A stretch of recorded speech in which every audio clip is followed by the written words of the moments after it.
যারা প্রতিদিন নৈতিকতার কথা বলেন, সততা ও স্বচ্ছতার দোহাই দেন, তারা নিজেরাই কি হলফনামায় সত্য প্রকাশের ন্যূনতম দায় পালন করেছেন? তারা একদিকে নিজেদের মরাল সুপিরিয়রিটি ক্লেম করেন, অন্যদিকে প্রতিদ্বন্দ্বী প্রার্থীর বিরুদ্ধে বানোয়াট মিথ্যা তথ্য ছড়ান, আবার হলফনামায় তথ্য গোপন করে নিজের খেলাপি হওয়া ঋণের কথা বেমালুম চেপে যান। প্রতিপক্ষের বিরুদ্ধে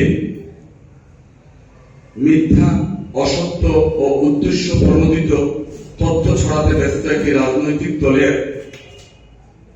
নিজের প্রার্থী মাওলানা হাবিবুর রহমান তার নিজ নামে থাকা যৌথ মূলধনী কোম্পানি শেয়ারের তথ্য গোপন করেছেন। এমনকি সেই কোম্পানির পরিচালক হওয়া সত্ত্বেও কোম্পানির নামে থাকা বিপুল পরিমাণ ঋণের তথ্য হলফনামায় উল্লেখ করেন নাই। ব্যাংক পাড়ায় গুজব আছে যে শাহজালাল ইসলামী ব্যাংকে থাকা একটি ঋণ কিছুদিন আগেই সময় মতো কিস্তির টাকা যথাযথ পরিশোধ করতে না পারায় পুনঃ তফসিল করা হয়েছে। এই বিষয়ে তিনটি দলিল আপনাদের সামনে তুলে ধরা হবে। প্রথমত, 7 ফেব্রুয়ারি 2026 তারিখে office of the registrar of joint stock companies and firms কর্তৃক ইস্যুকৃত সর্বশেষ ফর্ম 12 এ দেখা যায় মাওলানা হাবিবুর রহমান ইবনে সিনা হাসপাতাল সিলেট লিমিটেডের একজন পরিচালক এবং আল কারামা মেডিকেল সার্ভিসেস লিমিটেডের শেয়ার হোল্ডার এবং পরিচালক। কিন্তু নির্বাচন কমিশনে দাখিল করা হলফনামায় কোম্পানির শেয়ার তার অর্জনকালীন মূল্য এবং বর্তমান মূল্য সুস্পষ্টভাবে উল্লেখ করার বিধান থাকা সত্ত্বেও এই তথ্য সুস্পষ্টভাবে উল্লেখ করেননি।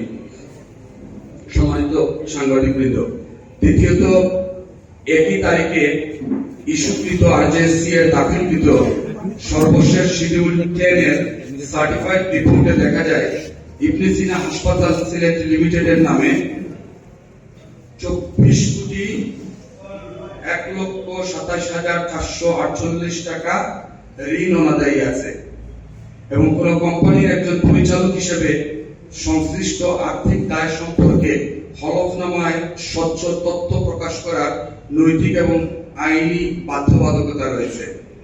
এই তথ্য হলফনামায় উল্লেখ না করা সুস্পষ্ট আইনের লঙ্ঘন। গণপ্রতিনিধিত্ব আদেশ 1972 এর প্রাসঙ্গিক বিধানের সঙ্গে অসামঞ্জস্যপূর্ণ এবং জনস্বার্থে তদন্তযোগ্য বিষয়। সম্মানিত সাংবাদিকবৃন্দ, তৃতীয়ত, আমরা দায়িত্বশীলভাবে বলছি, ব্যাংকিং খাতে আলোচনা আছে যে শাহজালাল ইসলামী ব্যাংকে থাকা একটি বড় ঋণ অনিয়মিত কিস্তি পরিশোধের কারণে সাম্প্রতিক সময়ে পুনঃ তফসিল হয়েছে।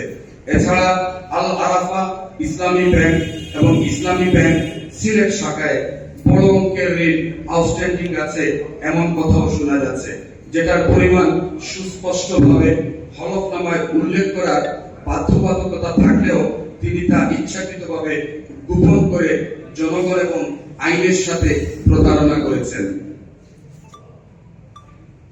আমি পরিষ্কার করে বলছি, এগুলো ইনফ্যাক্ট আমরা গুজব ছড়ানোর জন্য বলছি না, আমরা বলছি এগুলো যাচাই করার মতো যথেষ্ট পাবলিক ইন্টারেস্ট আছে।